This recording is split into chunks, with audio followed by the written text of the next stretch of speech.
And welcome to Fantasy Football G, guys. I'm your host, Kat, and we are going to be taking a look at my Game Week 12 team selection, talking about a couple of the moves that I am thinking of making, possibly a hit, but we will see. So without further ado, let's get into it.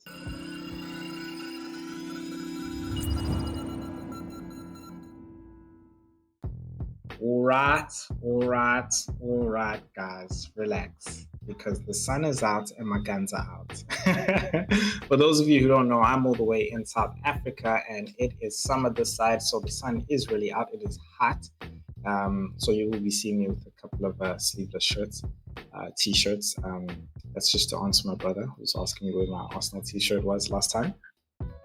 I'll see you, man. Cool, guys, my team selection. So what I wanted to do really is firstly take you through my team and then talk about the moves that I'm thinking about. That way you guys know exactly what my team looks like and why I want to make those specific moves. Hopefully this also helps you guys with a bit of the conundrums that you might have and the decisions that you want to take with your team as well.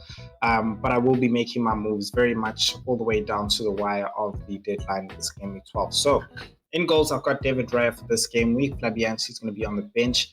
He's playing against Nottingham Forest along with Gabriel there. I'm going to be playing a 3-5-2, and I'm going to have Konate there in the centre against Southampton, with Collins playing for the second time since he's come into my team against Everton. Really hoping they can grab a clean sheet there.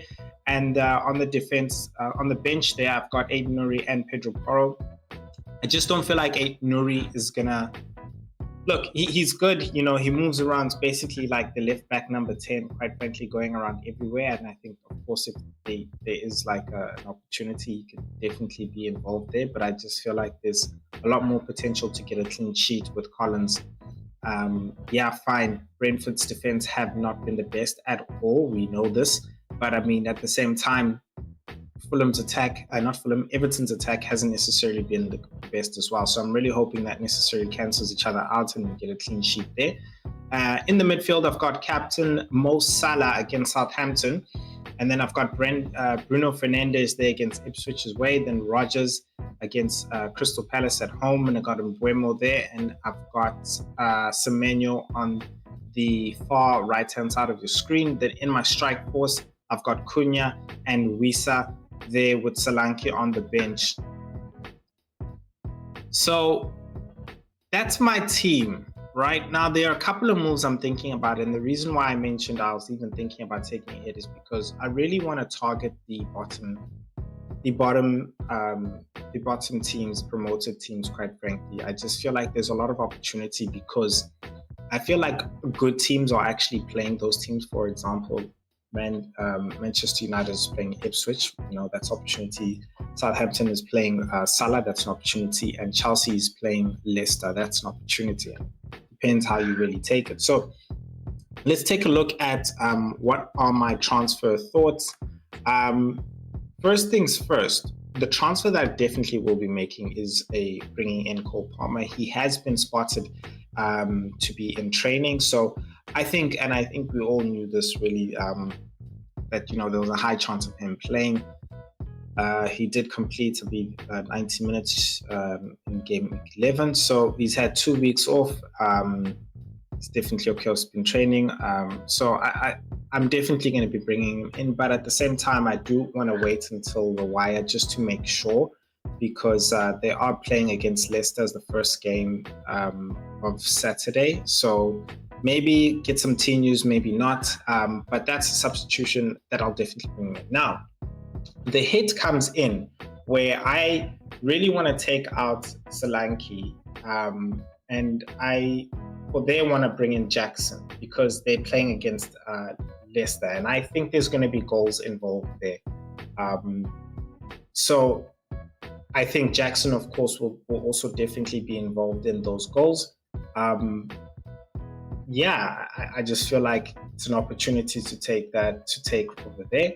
So maybe, hopefully, I don't know, I'll see. It is down to team news as well.